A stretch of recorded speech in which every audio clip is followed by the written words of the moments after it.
Gazing at the Mysteries by Samael Aun Weor.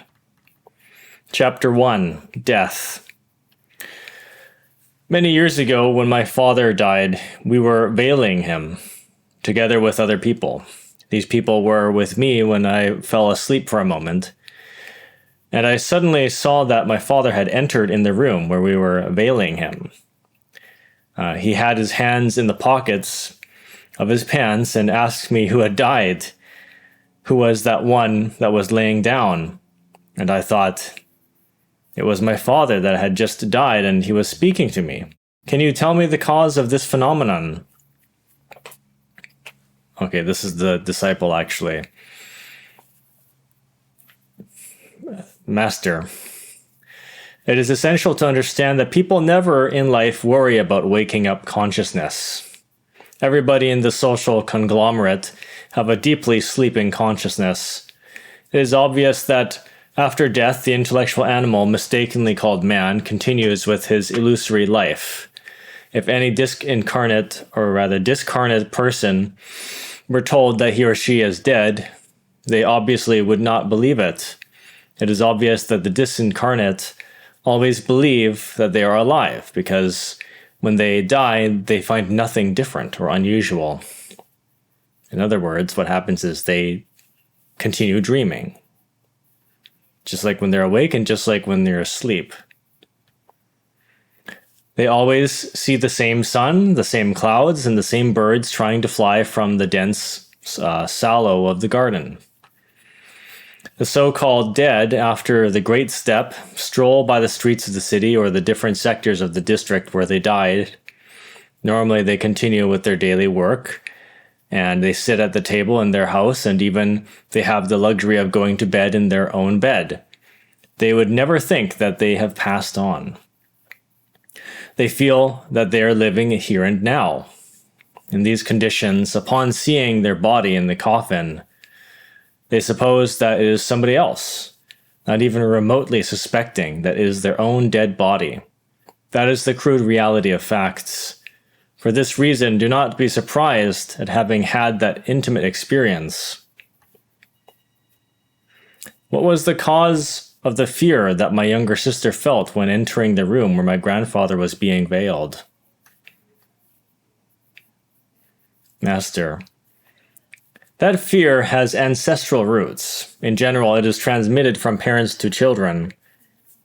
There is not anyone in life who hasn't felt it. The same as when we go into a dark cavern or when we are in the presence of a real ghost. The causa causorum of all this rests in the subjective psyche. Better we say in the sleeping consciousness. When one awakens the consciousness, it is very clear that such fears disappear radically. Third question.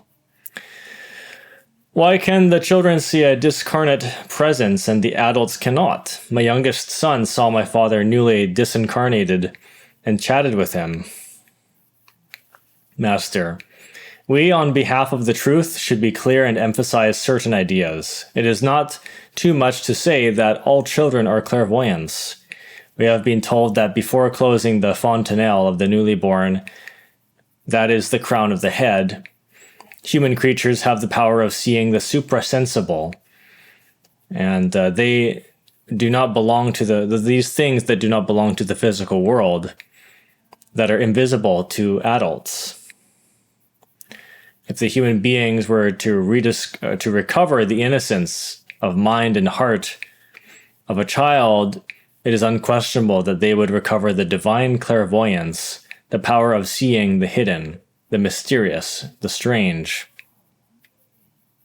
Master, when we die, don't we have the danger of getting lost, or does somebody wait for us? Master.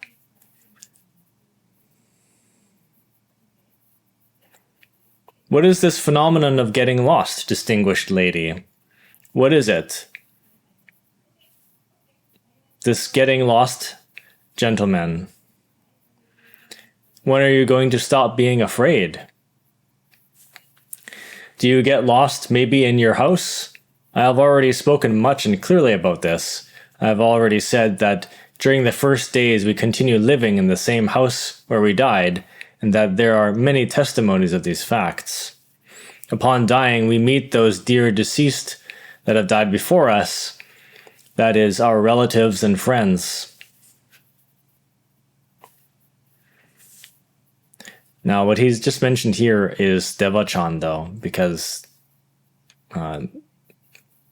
sometimes you see your dead relatives and friends, other times it's other people that you just desire. So they can be real deceased people, but they can also be illusions as part of a vacation that you go on, the Devachan. But it doesn't last forever. And it's not real. They're not real beings. Just personalities. Next question. Can we recognize those relatives and friends that we meet when we disincarnate? Master. Could you recognize your dead mother, your father, your friends and relatives? Do you suppose that one could simply just not recognize one's dear beings? Your question is quite strange. It is obvious that no son could ignore the author of his days. It is clear that that we all have the capacity to recognize what we have known.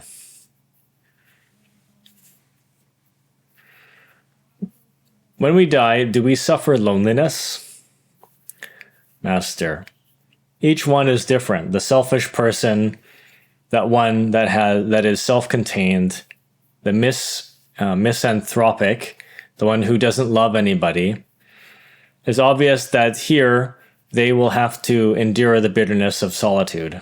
After death, their painful solitary state in the region of the dead is pathetic, clear and defined. In accordance with what they call destiny, is it true that our days and hours are already fixed and counted? Master. Distinguished gentlemen, with great pleasure I will answer your question.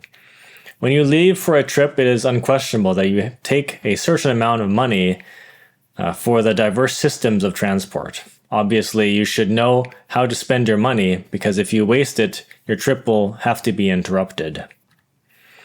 I want you to understand that upon us coming into the world of the angels of destiny, they deposit certain capital of vital values in our three brains. It is clear that if we waste it, if we put an end to this fortune, the trip by the path of existence will be interrupted quickly. But if we save them, our trip will be made long, and so we will reach old age. Next question. You surprised me with your talks of the three brains. I have always heard that we have one brain. Could you tell me which are those other two? Master. So you were surprised by the three brains. Understand me, disciple. Inside the cranial box, we have the intellectual brain.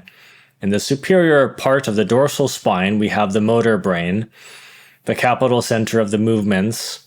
In the solar plexus and other sympathetic centers, we have the brain of emotions. Do you understand now? Next question. Why do we feel fear upon thinking of death? And why do we become attached to life? Master, the desire to live is very powerful. All human beings want to live and are attached to sensual life. It is obvious that the adhesion and addiction to and the desire of material existence has us fascinated. In these conditions, in no way do we want to die. We are afraid of death. We don't want to cease existing. If the people, through the developing of understanding, lose the desire of material life, then the fear of death would disappear. One comes to lose such fear when one understands the illusory reality of our existence, when one sees that nothing here is permanent. Ideas pass away, as do things and people. Next question. When a person discarnates, what does the soul do? Where does it go in order to embody again? Master.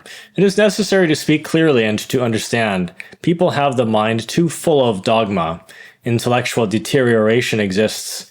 Now people are not able to open up to the new, of seeing the natural. They always think of the artificial, and they consider this as the pattern of all.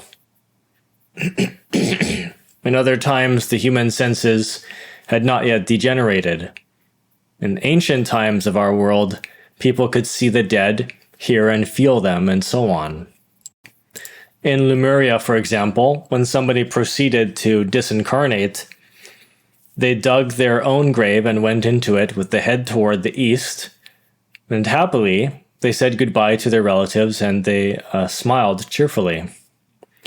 Who passed on to the beyond didn't remain invisible for their relatives. They could continue living together delightfully with their own. The air seemed transparent. In the atmosphere, one could clearly see the spirits, the souls, the innocent creatures of nature as well, the elementals. But we know that in the atmosphere, under those zones that belong to the three-dimensional, to the physical, metaphysical regions exist by way of worlds of spaces, where the souls of the dead live before taking new bodies again. Next question. Why is it that whenever I dream of my deceased relatives, I chat with them and they affirm to me that they have not died and that they are in perfect state of health? Master. Distinguished gentlemen, I like your question, and with the greatest pleasure I will answer you.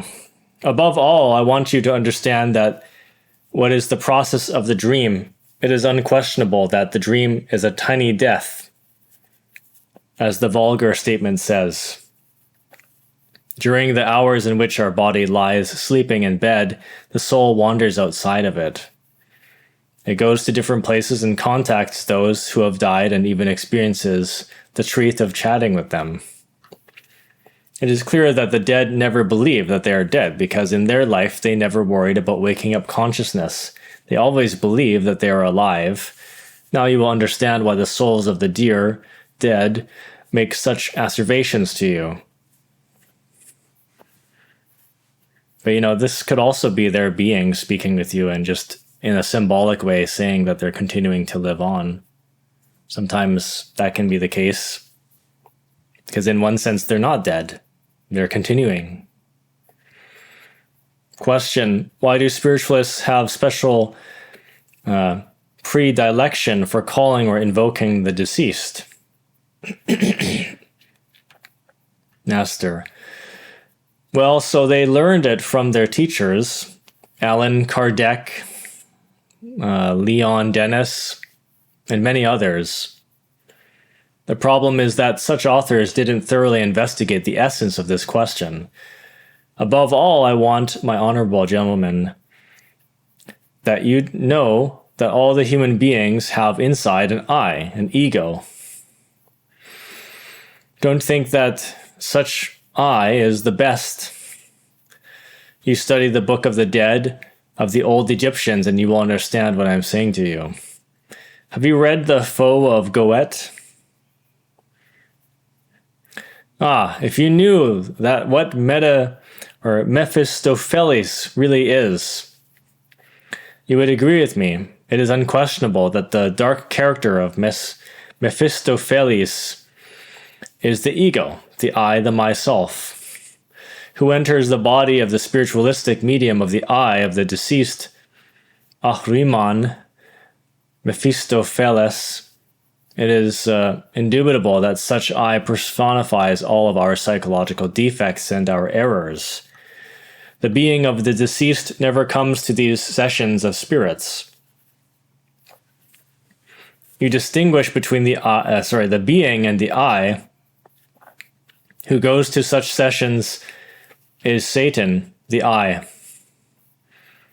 I want you to understand that what the law of action and consequence is. The people that lend their body, their material being to the egos of the dead, to Mephistopheles, to Satan, in their future lives will have to suffer much because of epilepsy.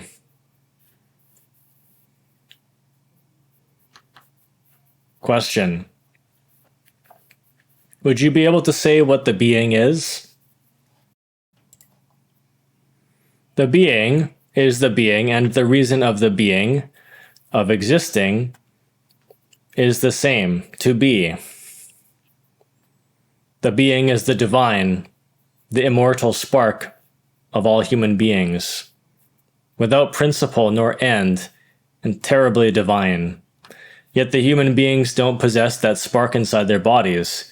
But if we sanctified ourselves enough and we eliminated the I, the Mephistopheles, it is clear that one day the spark will enter in our bodies. Now I invite it to you to understand what the being is. Question. After death, does one remember their whole life that had just passed? Master. You know, young lady, that after having abandoned the physical body, all deceased relive in retrospective form the life that had just passed. The disincarnate will begin reviving those instants that preceded their death. For this reason, during the first few days, as we have already said, they will live amongst their people, in their house, in their village or town or city, in their office, in their work, in their school, etc. Later, continuing, they will live in all of those previous places. In each facet of their past existence, they will repeat the same dramas, the same words, the same scenes, and so on. The last retrospective part corresponds to the processes of childhood. And when they are finished this retrospection, we have to present ourselves before the tribunals of the divine justice. The angels of the law will judge us for our acts, for our works. 3 roads open up and before the disincarnate. First, some vacations in the luminous regions of the infinite space before taking another body. Second, the immediate return to a new womb, or after some time. And third, entering the hell worlds inside the interior of the planet in which we live. Question. Is it possible that the retrospection can be made while the person is living? Master. Many people that have been around that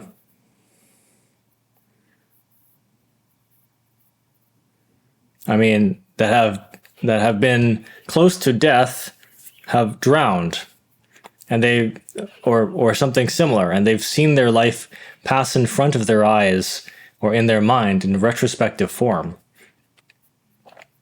This same thing has happened to people who have had near-death experiences, and for other reasons. Question. A certain day, conducting business associated with matters of graves and crypts in order to bury some relatives, chatting with the administrator of the cemetery, I suddenly went quiet and wide-eyed for a good while, because he continued speaking, and upon seeing that I didn't pay attention, he asked me if something was wrong. After speaking to me in a strong manner, I woke up from my abstraction, and I related to him what had happened to me. When I stopped speaking, I began to feel the presence of somebody, and upon turning, saw next to me my mother-in-law, newly disincarnated, for whom I was fixing the matters of the cemetery. Later on, she smiled kindly and invited me to pass, making a gesture. As I could not move, she just said goodbye and disappeared from my view. Upon finishing my story, the man's hairs were standing up and he had goosebumps. He nervously told me that in all the years that he was working there in the vault, had he never had a sensation like that. Could you tell me what was the cause of this phenomenon? Master. With the greatest pleasure I will answer your question, distinguished gentlemen. In no way should you be surprised because of a supersensible vision. In the times of Lemuria, as I've already said, the dead were visible in the atmosphere for everybody. What pity that now we are surprised with these types of visions. It is not at all rare that those who have died can be made visible from time to time in the atmosphere, and that is evident to you. It is obvious that you could verify this by direct perception. The administrator of the vault didn't get so far, but yes, he could have had certain psychic sensibility, enough so that his hair stood up and got the goosebumps.